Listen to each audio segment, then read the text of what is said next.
जब हम जो काम करते हैं, हम जो सेवा करते हैं, हम तो कभी ये नहीं देखते कि कोई हिंदू है कि मुसलमान है कि सिख है, या ये वकील है कि पॉलिटिक्स का है कि और किसी लॉ प्रोफेशन का। फिर जब हमारे ऊपर, हमारी फैमिली में, मेडिकोस फैमिली में जब ये प्रॉब्लम आई, तो फिर पूरे सब प्रोफेशन हमारे साथ क्यों नहीं खड़े हुए।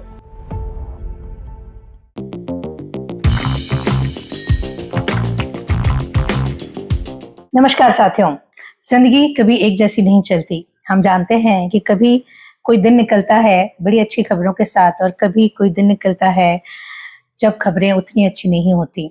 इसी के साथ यदि आपको याद हो, एक थी निर्भया, जिसको न्याय दिलवाने में हमने 15 साल लगाए, तब जबकि दूसरे दिन से पता था कि उसके साथ हुआ क्या, किसने किया और कितना बुरा व्यवहार उसके साथ किया गया था। ऐसी एक दूसरी घटना हमारे आपके सामने है, जिसे हम अभया कहेंगे। अगस्त 9 और 10 बिल्कुल भी अच्छे दिन नहीं थे हमारे लिए, क्योंकि हमारी एक बच्ची, जिसे माँ बाप ने बड़े सपनों के साथ डॉक्टर बनने के लिए भेजा था, वो डॉक्टर बन भी गई थी, वो अपना काम कर रही थी, और उसके साथ भी बहुत बदतमीजी हुई, रेप हुआ और उसकी हत्या कर दी गई। और आज इतने दिनों बाद भी इस केस में हम किसी नतीजे पर नहीं पहुंचे हैं। कोई कुछ कहता है, कोई कुछ कहता है, जानकारियां आपके पास बहुत सारी हैं, लेकिन आज उसका दूसरा पक्ष देखेंगे कि डॉक्टर बनने के लिए मेहनत कितनी होती है, और डॉक्टरों का काम किस तरह से चलता है, और डॉक्टरों से जब आप बहुत ज्यादा संवेदनशीलता की उम्मीद करते हैं, तो एक ऐसी जगह जहां डॉक्टर बनाए जा रहे हो, गढ़े जा रहे हो, तैयार किए जा रहे हो, वहां के एडमिनिस्ट्रेशन को, वहां के इंचार्ज को, वहां के डायरेक्टर्स को आप बहुत सोच समझ के क्यों नहीं स्थापित करते, या सोच समझ के क्यों नहीं भेजते, ताकि वो भी संवेदनशील हो, डॉक्टर्स अच्छे से अपना काम पूरा कर पाए और अच्छा डॉक्टर बन के बाहर निकल पाए।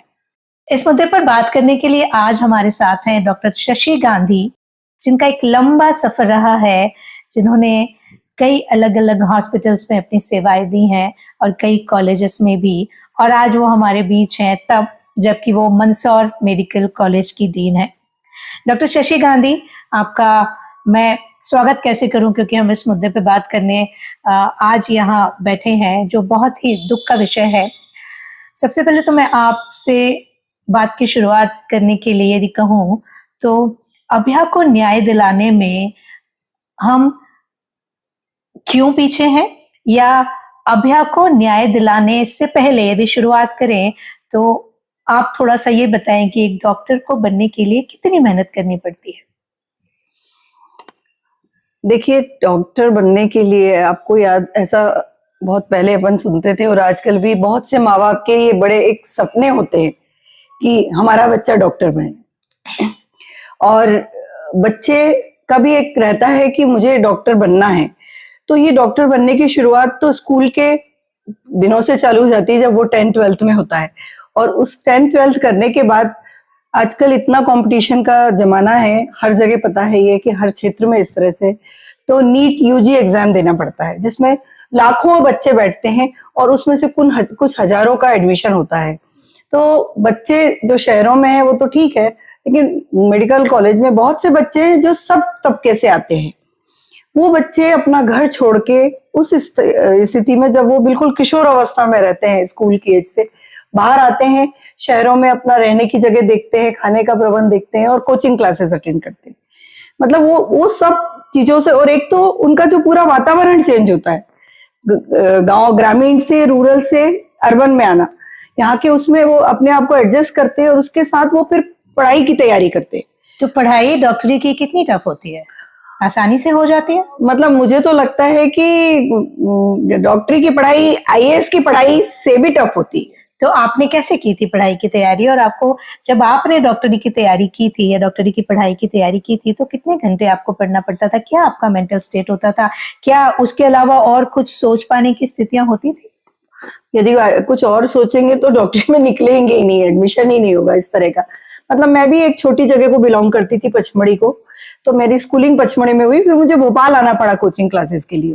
तो भोपाल आए तो जो मैं आपको बता रही हूँ, उन सब परिस्थितियों से हम गुजरे, और फिर किसी तरह से रूम लेकर, क्योंकि हॉस्टल्स में भी कई प्रॉब्लम रहते थे कि इतने बजे के बाद बाहर नहीं निकलना ये, और कोचिंग क्लासेस लेट तक चलती थी, तो फिर किसी तरह हम लोग रूम लेके रहते थे। तो मुझे ऐसा याद है कि हमको जाना, पढ़ना, आके फिर रिवीजन करके पढ़ना, खाना, सोना और फिर जाना, यही पूरा रूटीन होता था। यही रूटीन होता था।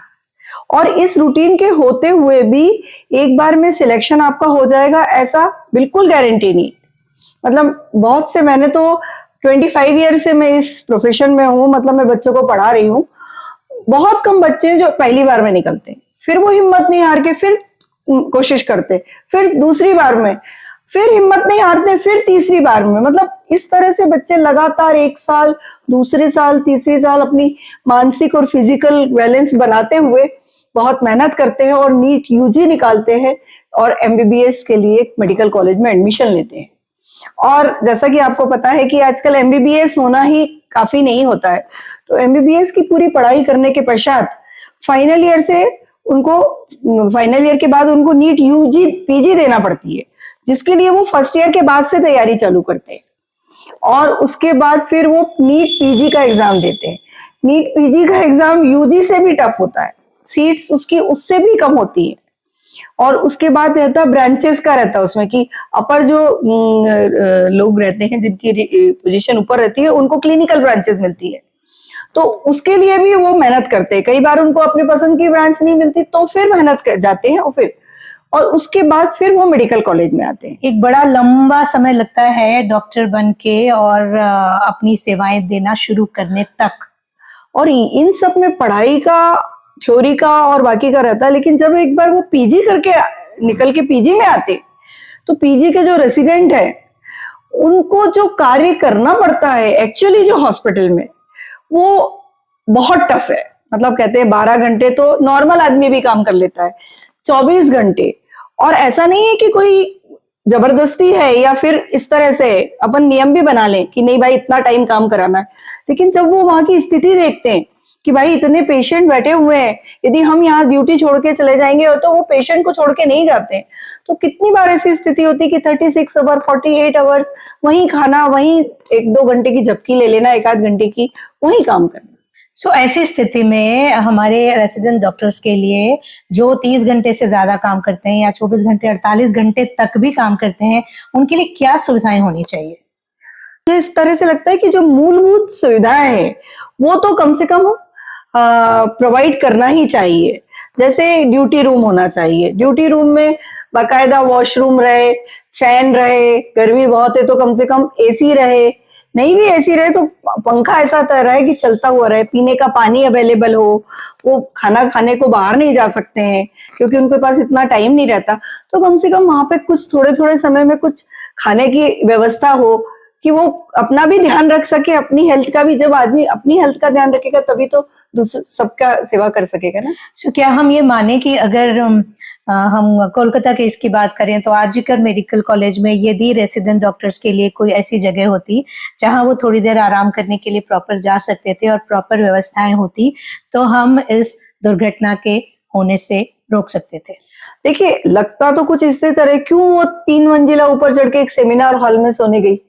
यदि प्रॉपर उसका ड्यूटी रूम होता वहां पर, गर्ल्स ड्यूटी रूम, क्योंकि बॉयज अलग होते हैं, गर्ल्स ड्यूटी रूम अलग होते हैं, अगर प्रॉपर गर्ल्स ड्यूटी रूम होता तो वो खाना खाने के बाद शायद वहीं आधे घंटे जाके आराम करती, और इस तरह की जो ये भयावह स्थिति पैदा हुई है हम उससे बच जाते, वो बच्ची उससे बच जाती, वो परिवार बच जाता। और इस एक घटना से कितने रेसिडेंट्स इस स्थिति में पहुंचे होंगे मानसिक तौर से कि कल हमारे साथ कुछ ना हो जाए। और वो माँ बाप जो अपनी बच्चियों को डॉक्टर बनाने के लिए तैयार कर रहे होंगे, जो मानसिक रूप से तैयार होंगे कि हमारी बच्ची डॉक्टर बनेगी, उनका मेंटल स्टेट कैसे हुआ होगा कि भेजे नहीं भेजे, क्या करें, कितनी दुविधा में होंगे। और तब जब हम अभी तक उस बच्ची को न्याय भी नहीं दिलवा पाए। नहीं, ये तो मतलब पूरे समाज के लिए, पूरे सभी लोगों के लिए ये एक सोचने वाली बात है कि जो स्थिति मेडिकल कॉलेज में हुई वो और भी किसी कॉलेज में और भी किसी लड़की के साथ हो सकती थी। तो इस तरह की स्थिति होना तो बहुत ही, समाज के लिए ये बहुत बड़ी बात है। और मुझे लगता है समाज, हर प्रोफेशन, पॉलिटिक्स पॉलिटिक्स अपनी जगह है, लेकिन एक मानवता अपनी जगह है। हो सकता है आप उस स्थिति में हो कि आप कुछ कर सकें। भाई आम आदमी उस स्थिति में नहीं है जो कुछ कर सकता है, लेकिन कई लोग ऐसी स्थिति में जो कुछ कर सकते हैं, इसके लिए उनको तो आगे आना ही चाहिए। सवाल ये भी है कि जब आप डॉक्टर्स को तैयार ही इसलिए करते हैं कि वो दुखियों के साथ काम करते हैं, मरीजों के साथ काम करते हैं, तो आप उम्मीद करते हैं कि डॉक्टर्स बहुत संवेदनशील होना चाहिए। तो जिस इंस्टीट्यूशन में डॉक्टर्स बनाए जा रहे हों, गढ़े जा रहे हों, तैयार किए जा रहे हों, उनके एडमिनिस्ट्रेशन में हम इस तरह के लोगों को कैसे बैठा देते हैं जो संवेदनशील नहीं होते हैं, जो असामाजिक लोगों की, असामाजिक तत्वों की श्रेणी में आते हैं? तो क्या इन बातों का ध्यान नहीं रखा जाना चाहिए ऐसे अपॉइंटमेंट करते समय? जरूरी है। देखिए, ये तो आप कहीं भी जगह किसी को बिठा रहे हैं आप, जो वहां का एक तरह से पूरा रखवाला तरीक है, तो वो तो आप छोटे से अपने घर में भी अपन एक सिक्योरिटी गार्ड रखते हैं, तो उसकी भी 4 बार अपन पता करते हैं कि भाई ये कैसा होगा, ये क्या होगा। तो ऑफ कोर्स इसमें तो करना चाहिए, पर इसमें मैं एक चीज और कहना चाहूंगी कि 2 तरह के हैं। एक तो ये स्थिति जो आपने बिल्कुल सही कही है कि ऐसे लोगों को इस तरह की पोस्ट नहीं दी जानी चाहिए, और दूसरा जो मेरा अनुभव कहता है और कि कई लोग बहुत अच्छे भी बैठे हुए हैं एडमिनिस्ट्रेटिव, लेकिन उनको वो सुविधाएं नहीं मिल पा रही है, उनके हाथ में वो सुविधाएं नहीं है जो वो देना चाहते हैं। तो मेरा ये अनुरोध है कि चाहे वो सरकारी कॉलेजेस है तो सरकार, प्राइवेट कॉलेजेस है तो प्राइवेट, जो जिनका कॉलेजेस है वो लोग कम से कम उनको वो मूलभूत सुविधाएं उपलब्ध कराने के लिए तैयार रहे। हर ऑर्गेनाइजेशन में अच्छे बुरे लोग होते हैं, लेकिन अगर सिस्टम सही होगा, सुविधाएं सही होंगी, तो हम इस तरह की दुर्घटनाओं को रोक पाएंगे। यदि एक अलग से कोई रूम होता रेसिडेंट फीमेल डॉक्टर्स के लिए, तो वहां पे सिक्योरिटी भी होती, बाहर कोई गार्ड भी होता जो मॉनिटर करता कि कौन अंदर है कौन बाहर है। अगर हम इतना ही ध्यान रख लेते तो इस तरह की बेसिक सुविधाएं अगर सभी ऑर्गेनाइजेशंस में हो तो हम इस तरह की दुर्घटनाओं को रोक सकते हैं। दूसरा जो सीसीटीवी कैमरे हैं, एक इमरजेंसी अलार्म होता है, ऐसी आजकल तो अपन ऑनलाइन वाली, इलेक्ट्रॉनिक्स की ऑनलाइन वाली दुनिया में जी रहे हैं, ऐसे बहुत सी चीजें होती है ना, जिनका उपयोग टाइम पर किया जा सकता है। तो कम से कम वो चीज होगी, भाई नहीं सीसीटीवी कैमरे में पूरा कैप्चर हो गया है, नहीं तो बच्चे को यदि कुछ प्रॉब्लम हुई तो वहां एक अलार्म होना चाहिए, इमरजेंसी अलार्म, कि उसने बजा ही दिया होता। हाँ, आप समझ रहे हैं मेरी बात। और दूसरा ये है कि बच्चे अपनी समस्याएं लेके आते हैं, ऐसा नहीं है जैसे घर में समस्याएं रहती माँ बाप के पास आते, ऐसे ही बच्चे समस्याएं लेके आते हैं।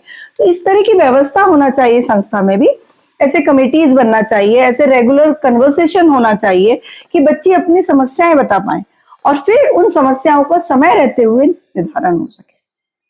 क्या ये संभावना भी बनती है कि ये जो दुर्घटना हुई ये सिर्फ एक नॉर्मल रेप या मर्डर नहीं है, ये दिखाने के लिए इतना ब्रूटल किया गया? क्योंकि नॉर्मली किसी ने रेप किया और उसके बाद मर्डर करने के लिए जिस तरीके से उस बच्ची को, जिस क्रूअल तरीके से उसके साथ व्यवहार किया गया, क्या उससे ये कहीं साबित होता है कि वो जताया गया या बताया गया कि कोई ऐसी बात है जो वो कहना चाह रही होगी या उसको पता होगी, तो बाकियों को भी इस दुर्घटना से, इस तरह की घटना करके ये जताया गया कि कोई भी अगर ऐसे किसी मुद्दे पे बोलेगा तो उसके साथ ये होगा? क्या ये संभावना बनती है?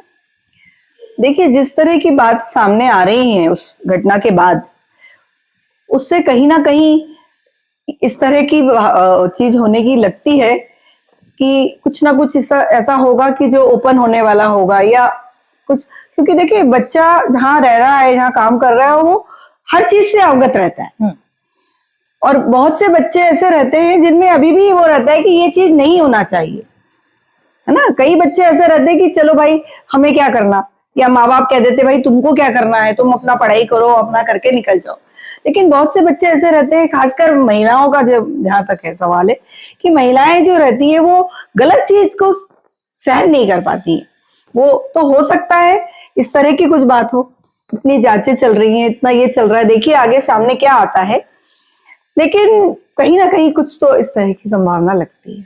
क्योंकि जैसे आपने कहा कि कुछ माँ बाप ये कहते हैं कि आपको इन सब में पढ़ना ही नहीं चाहिए, लेकिन जो युवा होता है, आप और हम भी युवा स्थिति से निकले हैं, उसके मन में क्रांति करने की उम्मीदें होती हैं और वो कुछ गलत देखना नहीं चाहता। और यदि हम इस युवा को रोक देंगे गलत देखने से और क्रांति करने से, तो दुनिया में कभी बदलाव ही नहीं आएगा। तो बजाय ये कहना कि तुम बीच में मत पढ़ो या तुम मत बोलो, यदि इसके पहले जो कुछ भी यहाँ हो रहा होगा वो सालों से चल रहा होगा, इसके पहले किसी जब शुरू हुआ होगा या बाद में किसी लोगों ने अगर इस मुद्दे को उठाया होता, तो आज इतनी बुरी स्थिति में वो बच्ची नहीं होती या ऐसी दुर्घटना हम नहीं देख पाते। तो ये कहना कहीं से भी सही नहीं कि आपके आसपास कुछ गलत हो रहा है या कुछ ऐसा हो रहा है तो आप मत बोलिए। फिर हम इंसान ही क्यों हैं? हम इंसान इसलिए कहलाते हैं कि हम संवेदनशील हैं, हम एक दूसरे की चिंता करते हैं, हम देखते हैं कि किसी के साथ गलत हो रहा है तो हमें बोलना चाहिए। तो कहीं भी इससे ये मैसेज नहीं जाना चाहिए कि हमको अपने काम से काम रखना है, किसी ऐसे मसले में नहीं पड़ना है, क्योंकि कल को ये आपके साथ भी हो सकता है। एक दूसरी बात इस मामले में देखने में आ रही है कि जहां कहीं भी प्रोटेस्ट हो रहे हैं वो डॉक्टर्स कर रहे हैं, इस पे आप क्या कहेंगे? नहीं, हम ये बात जो आपने कही है ये हम डॉक्टर्स के मन में उस दिन से ही है जिस दिन से ये घटना हुई है। हम डॉक्टर मेडिकोस पूरे देश में अलग अलग जगह आंदोलन करके कैंडल मार्च निकाल के शांति से हम अपनी बात को रख रहे हैं, लेकिन हम सबके मन में एक चीज ये रही कि जब हम जो काम करते हैं, हम जो सेवा करते हैं, हम तो कभी ये नहीं देखते कि कोई हिंदू है कि मुसलमान है कि सिख है या ये वकील है कि पॉलिटिक्स का है कि और किसी लॉ प्रोफेशन का। हमने तो कभी ये नहीं देखा, हम तो निस्वार्थ काम करते हैं। फिर जब हमारे ऊपर, हमारी फैमिली में, मेडिकोस फैमिली में जब ये प्रॉब्लम आई, तो फिर पूरे सब प्रोफेशन हमारे साथ क्यों नहीं खड़े हुए? क्यों नहीं उन्होंने आंदोलन किया कि ऐसा नहीं होना चाहिए भाई, एक डॉक्टर के साथ नहीं, एक लड़की के साथ ऐसा नहीं होना चाहिए। तो ये तो मतलब हम लोगों के को एक दिल में बहुत इस बात का अफसोस है हमें। इससे हमारे कार्य पे कभी कोई असर नहीं आएगा ये, क्योंकि हमारा तो, हमारी जो ओथ रहती है उस ओथ में इस सब चीजों का कोई स्थान ही नहीं है। लेकिन हाँ, पर मुझे लगता है कि अगर आप सब लोग हमारे साथ होते तो हो सकता है उस बच्ची को, उस परिवार को और सभी मेडिकोस जो आक्रोश में बैठे हुए हैं उनको बहुत अच्छा लगता कि आप लोग उनके साथ हैं और सब मिलकर इस बात पर चर्चा कर रहे हैं और कार्य कर रहे हैं। बिल्कुल हम आपके साथ हैं, आप बिल्कुल ऐसा नहीं समझे कि आपके साथ कोई नहीं है, क्योंकि डॉक्टर समाज का हिस्सा है, आप भी हमारे समाज का हिस्सा है। और बहुत सारे लोग बोल रहे हैं, लेकिन ये सच है कि जिस तरीके से बोलना चाहिए वैसे नहीं बोल रहे हैं। तो साथियों, आपकी जिम्मेदारी है, जब तक हमारी अभिया को न्याय नहीं मिल जाता, आपको और हमको बोलते रहना है, जब जब जरूरत हो सारे डॉक्टर्स के साथ खड़े रहना है, क्योंकि वो बच्ची आपकी भी हो सकती थी, वो बच्ची मेरे परिवार की भी हो सकती थी। और यदि अभी हम नहीं बोले तो आगे जो बच्चियों के साथ बुरा होगा उसमें से हमारे परिवार की बच्ची नहीं होगी, ऐसा बिल्कुल नहीं होगा। क्योंकि कहते हैं ना, यदि कहीं आपने किसी को नहीं रोका तो अगली बारी आपकी है। और अभिया के बाद से अभी तक पिछले 1 महीने में भी यदि आप देखेंगे तो बहुत सारी ऐसी घटनाएं हुई हैं जहां हमारे देश में रेप के मामले, महिलाओं को इस तरह से प्रताड़ित करने के मामले बढ़ते जा रहे हैं।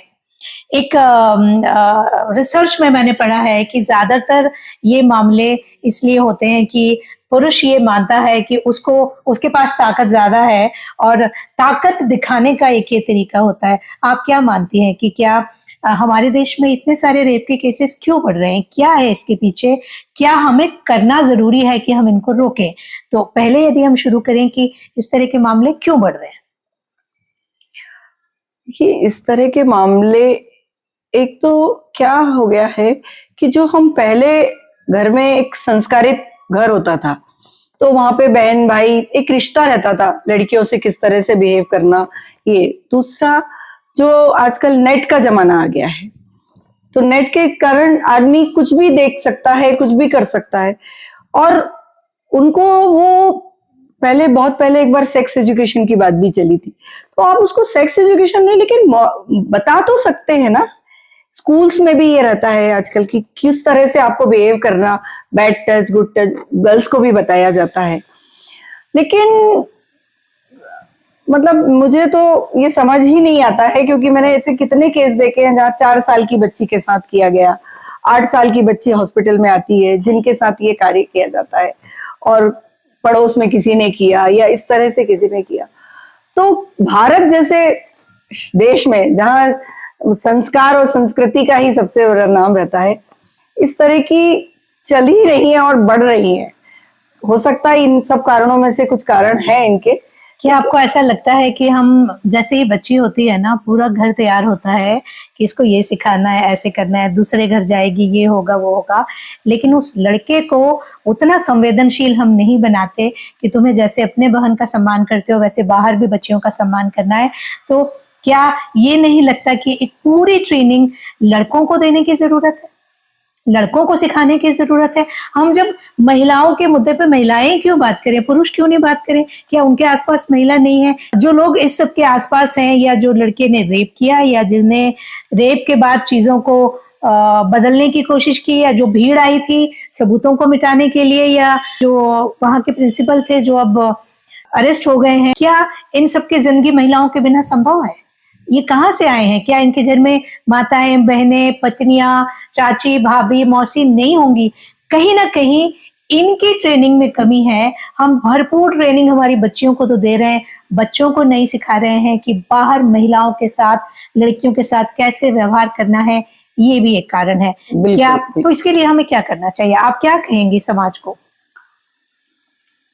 मैं ये चाहती हूँ कि समाज में हम जिस तरह से लड़कियों को बार बार ये करना है, ऐसा करना है, तो जो हमारे घर के, जो हमारे यहाँ लड़के हैं, उनको भी बचपन से इस तरह के संस्कार दिए जाएं कि महिलाओं, फीमेल से कैसे बिहेव करना। और मुझे लगता है कि आजकल इतने अच्छे कोएड स्कूल्स होते हैं, तो ऐसा नहीं है कि अलग से जाके उनको कुछ सीखना है, उसी जगह में वो किस तरह से बिहेव कर सकते हैं वो देखना चाहिए। मतलब माँ बाप की भी जिम्मेदारी है, टीचर्स की भी ये जिम्मेदारी है कि किस तरह से मेल फीमेल जो बच्चे हैं वो आपस में एक दूसरे से किस तरह से बिहेव करें। और दूसरा मेरा ये कहना है कि जहां तक आदमियों की बात आती है, तो उनके घर की बहन और बेटी उनके लिए बहुत वो रहती है, पर एक क्षण के लिए वो ये सोच लेना, ये जो सामने वाली है वो भी किसी के घर की बहन और बेटी है, यानी एक क्षण को वो आदमी ये सोच सकता है, सोच लेगा ना, तो ये चीज नहीं होगी कभी भी।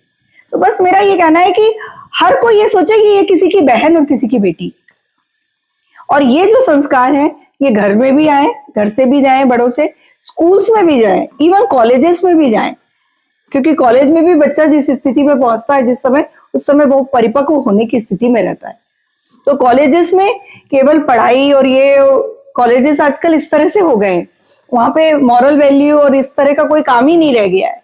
तो समय समय पर उनको करना चाहिए, और उस स्थिति में तो उनको साइकोलॉजिस्ट को बुलाना चाहिए और अलग अलग तरह के मोटिवेटर्स को बुलाना चाहिए, जो उनको ये सब चीजों से किस तरह से हैंडल करना है, किस तरह से अपने विचार उनके जो परिवर्तित हो, ये सिलसिला चलता ही रहना चाहिए घर से लेके कॉलेज तक। हम जेंडर इक्वलिटी की बात तो करते हैं लेकिन उस पर काम नहीं करते हैं, और हमारे देश पे उस पर बहुत काम करने की जरूरत है।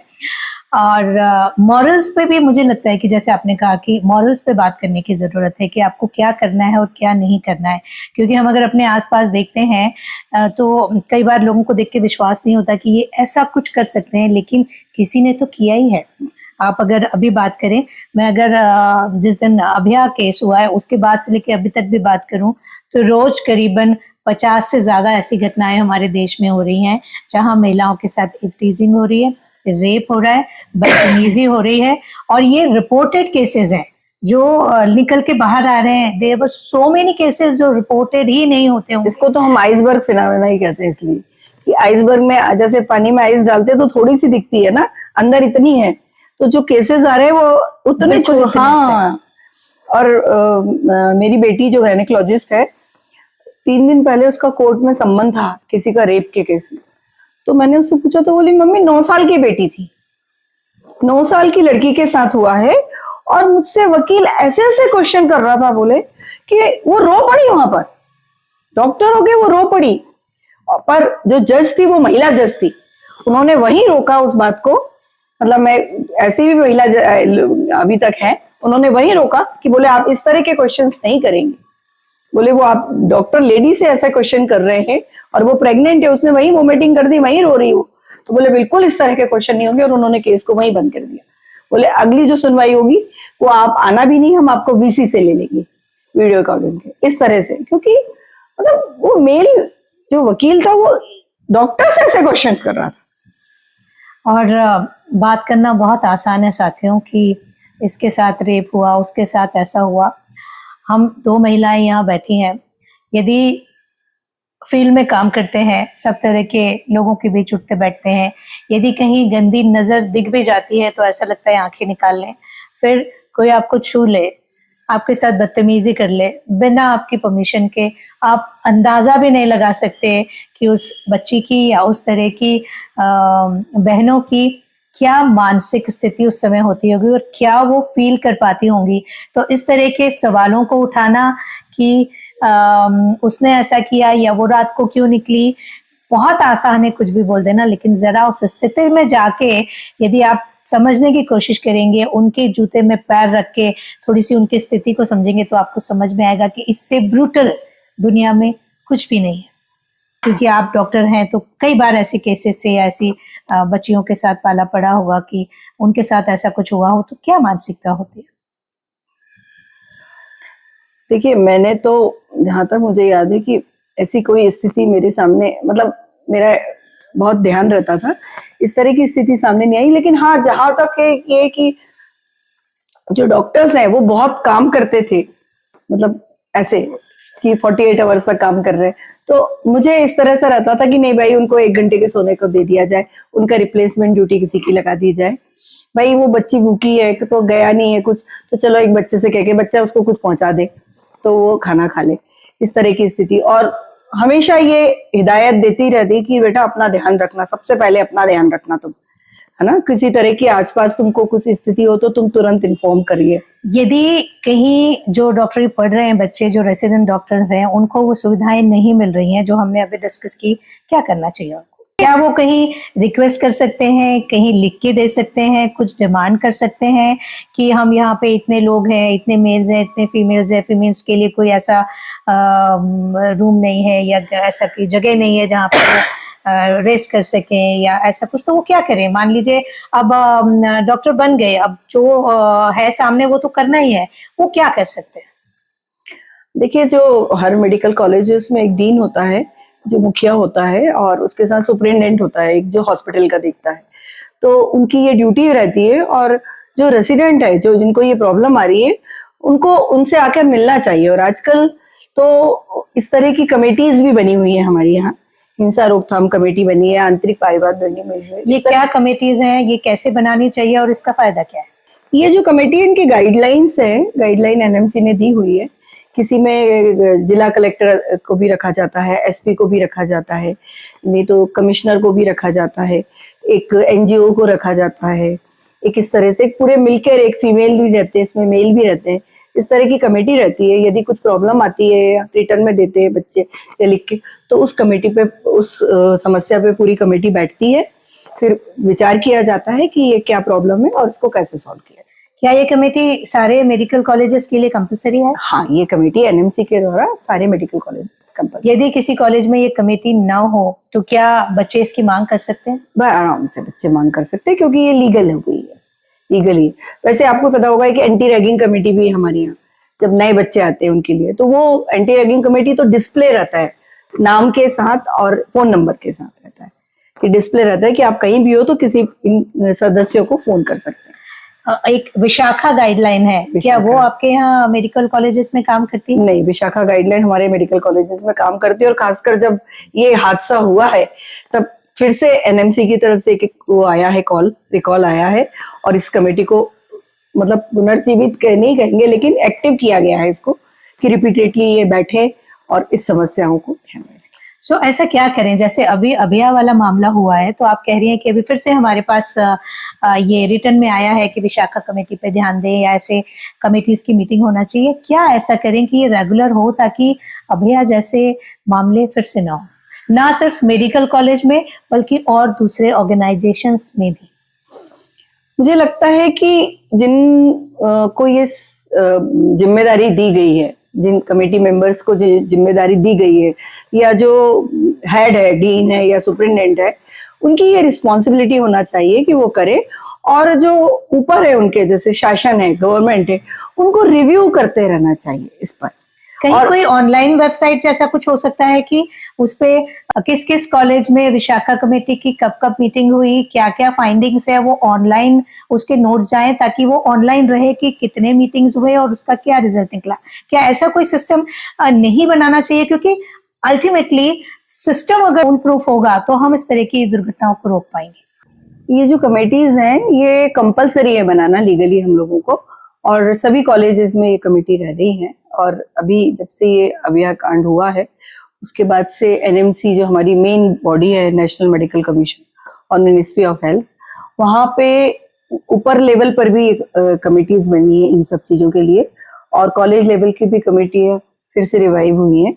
नए कॉलेजेस जैसे हम हैं तो हमने बनाई है, और रेगुलर इनकी मीटिंग्स होती है, और जब कोई प्रॉब्लम आती है तो उसमें उस समस्या का समाधान करने की कोशिश की जाती है। ऐसा कई बार मालूम पड़ता है कि विशाखा कमेटी तो होती है लेकिन उसकी महीनों तक मीटिंग ही नहीं होती है। तो ये इंश्योर करने के लिए क्या करें कि विशाखा कमेटी ढंग से काम करे, रेगुलर काम करे, और उसके फाइंडिंग्स ऊपर किसी को पता चलते रहें ताकि उन पे एक्शन लिया जा सके। इसके लिए जो विशाखा कमेटी की मीटिंग है वो रेगुलर होती रहे, और जो मिनट्स होते हैं उसके, जो प्रॉब्लम आती है जो भी, उसको ऑनलाइन दर्ज किया जाए। और इसके साथ एक ऑनलाइन पोर्टल कॉलेज या संस्था लेवल पे भी बनाया जाए, जिसमें किसी भी बच्चा या बच्ची जिसको कोई प्रॉब्लम हो, वो बिना कोई अपना नाम दर्ज करे अपनी समस्या को दर्ज करा सके। सो आपके ऑर्गेनाइजेशन में आप ये कर सकते हैं, आप ये सजेशन दे सकते हैं, जैसे डॉक्टर गांधी ने अभी कहा कि कोई एक ऐसा पोर्टल हो या कोई ऐसा बॉक्स हो जहां बच्चे अपने कंप्लेंट्स डाल सके, उनको जो परेशानी हो रही है उसके बारे में लिख सके, क्योंकि उनका अपना करियर दांव पे लगा होता है। वो अपना नाम अगर बाहर नहीं लाना चाहते तो भी कम से कम समस्या एडमिनिस्ट्रेशन को पता चले और एडमिनिस्ट्रेशन लेवल पे उसको हल किया जा सके। अब एक सवाल जो बहुत जरूरी है करना, जो कि आरजीकर कॉलेज के मामले में देखने में आया है कि जो हेड थे वो ही इन समस्याओं पे ध्यान नहीं देते थे, इसीलिए ये मामला हुआ। और जब हुआ उसके बाद भी उनका रोल आ रहा है कि उन्होंने उसको दबाने की कोशिश की या साक्ष्य छिपाने की कोशिश की। ऐसी स्थिति में स्टूडेंट्स या रेसिडेंट डॉक्टर्स या वहां के जो बच्चे हैं वो क्या करें? देखिए, जो रेसिडेंट डॉक्टर है, अभी जो वो आंदोलन कर रहे हैं अभी भी, तो वो बच्चे तो अपनी बात ही रख सकते हैं ना। तो कहाँ रखें? आंदोलन तो अब कर रहे हैं जब एक दुर्घटना हो गई है। जो ये कमेटीज हैं, और जो सजेशन बॉक्स कहा है, जो ऑनलाइन पोर्टल कहा है, वहां पर जैसे ही समस्या आपको बच्चे को आती है, वो तुरंत दर्ज करे उस समस्या को। और जो लोग इसके लिए रिस्पॉन्सिबल हैं, जो कमेटीज के मेंबर है, जो वो तत्काल उस पर कार्य करे, ठीक है। और उनको यदि सरकार से या प्राइवेट कॉलेज में कहीं में जो पर्सन्स होते हैं, चेयरपर्सन होते हैं, उनकी जरूरत लग रही है, उसमें क्या होता है, इकोनॉमिक मॉनिटरिंग भी रहता है कि यदि आपको सुविधाएं देना है तो उसके लिए पैसा भी चाहिए रहता है, या लीगली कुछ करना है तो वो तो डायरेक्ट उनके पास जाइए और उसको तत्काल देखा जाए त्वरित रूप से, और उस समस्या का समाधान किया जाए। तो मतलब ये एक पूरी चेन जैसी है, जो बच्चे से चालू होके यहाँ पर गवर्नमेंट कॉलेज में गवर्नमेंट तक जाती है, प्राइवेट कॉलेजेस में प्राइवेट जो चेयरपर्सन रहते हैं, जो ट्रस्ट रहता है जैसे, उन तक जाती है। तो ये पूरी चेन बनी रहे और ऑनलाइन बनी रहे तो क्या होगा, तुरंत ध्यान जाएगा। और उस पर टाइम पर, जैसे वीकली नहीं तो 15 दिन के अंदर उस पर कार्य देखा जाए कि क्या हो रहा है समस्या, और वो समस्या का एक टाइम लिमिट होती है। ऐसे हमारे यहाँ टीएल वगैरह कहते हैं ना कि ये 7 दिन में होना चाहिए। तो इस तरह से समस्याओं को देख के, नहीं ये समस्या इस तरह की, 7 दिन में इसका निर्धारण होना चाहिए, और इसका निर्धारण फिर ऑनलाइन पोर्टल पर डाला जाए, जिससे कि उनको पता चले। एक तो मॉनिटरिंग प्रॉपर हो, रजिस्ट्रेशन का एक प्रोसेस हो, और वो रजिस्ट्रेशन का प्रोसेस ऐसा हो कि न सिर्फ इंस्टीट्यूशन के हेड तक जाए, बट उसके ऊपर भी एक पूरा चैनल हो जहां तक ये सारी चीजें रेगुलर जानी चाहिए कि वेदर मीटिंग हुई या नहीं हुई तो उसके फाइंडिंग्स क्या हैं, कितनी मीटिंग्स हुई और उसके फाइंडिंग्स पे क्या कार्रवाई की गई। यदि ये चीजें भी कहीं ऊपर ऑनलाइन एक पोर्टल पे अवेलेबल रहेंगी तो जवाबदेही तय की जा पाएगी, वरना तो बड़ा मुश्किल है। साथियों, बात हमने शुरू की थी एक बहुत ही नाजुक मसले से, और इस पे हम बात करते रहेंगे तब तक जब तक कि अभया को न्याय नहीं मिल जाता, और तब तक भी जब तक कि ऐसी घटनाएं कम होते होते खत्म नहीं हो जाती और हमारा समाज बच्चियों के लिए सुरक्षित नहीं हो जाता, सभ्य नहीं हम कहलाने लगते, और हम अपनी बच्चियों को बाहर निकलने से पहले माता पिता डरे नहीं ऐसे माहौल देने के लिए प्रतिबद्ध हैं।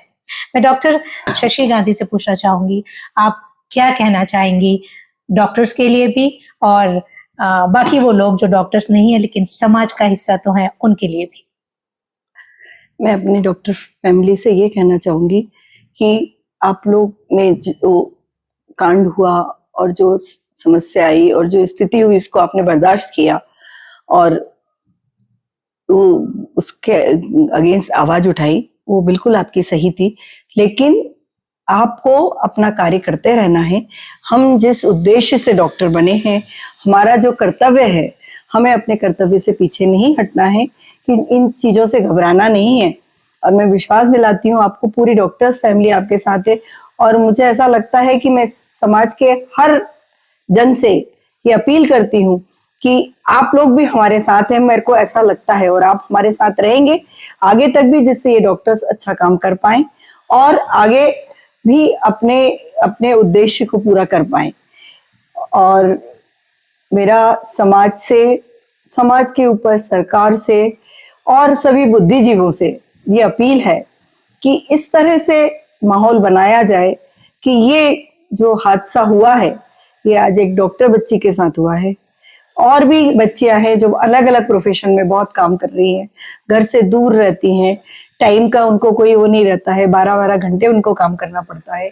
तो कोई भी बच्ची भविष्य में हम इस तरह की स्थितियां बनाएं कि इस तरह की समस्या किसी भी बच्ची के साथ ना हो। मुझे विश्वास है यदि हम सब साथ रहेंगे और इस चीज के अगेंस्ट आवाज उठाएंगे तो हम भविष्य में अपनी बच्चियों को बचा सकते हैं, और हमारी बच्चियां जो आज देश में, विश्व में कहाँ कहाँ कितना नाम हमारा कर रही हैं, कितना काम कर रही हैं, इसी तरह से करती जाएंगी और हमारे देश का नाम रोशन करती है। तो डॉक्टर गांधी ने कहा कि उन्हें लगता है कि हम सब उनके साथ हैं, तो उन्हें ये जो लगता है इसके लिए आपको कदम उठाने होंगे ताकि उन्हें सिर्फ लगे नहीं, उन्हें विश्वास हो जाए कि ये लड़ाई डॉक्टर्स की नहीं है, ये लड़ाई पूरे समाज की है। और जैसा उन्होंने कहा कि वो बच्चियां जो पूरी दुनिया में हमारा नाम रोशन करती है, उनके नाम से कहीं ये बात ना जाए कि भारत उनके लिए सुरक्षित नहीं है। जिम्मेदारी हम सबकी है कि मिलके लड़ें, अभया को न्याय दिलवाने तक चुप न बैठें। जहां आप अपनी बात रख सकते हो, जहां बोल सकते हो, जहां लिख सकते हो, वो जरूर करें, क्योंकि अभया किसी की नहीं, हमारी बच्ची थी, और हमारी बच्चियां भी इसी माहौल में आगे आके पढ़ने और बढ़ने के लिए तैयार हो रही हैं। तो इसलिए नहीं कि हम किसी अभया का साथ दे रहे हैं, हम अपनी बच्चियों का, अपने समाज का साथ दे रहे हैं। बने रहिए हमारे साथ, क्योंकि बात करना जरूरी है, बात निकलती है तो दूर तक जाती है। अगली ऐसी ही किसी बातचीत में आपसे फिर मुलाकात होगी, तब तक के लिए अपना ख्याल रखिएगा, और हाँ, सब्सक्राइब जरूर कर दीजिएगा, फॉलो करिएगा, और ये आप किसी मुद्दे पे बात करना चाहते हैं तब भी हमें लिखिएगा। आपको बहुत बहुत धन्यवाद डॉक्टर गांधी। जय भारत। जय हिंद।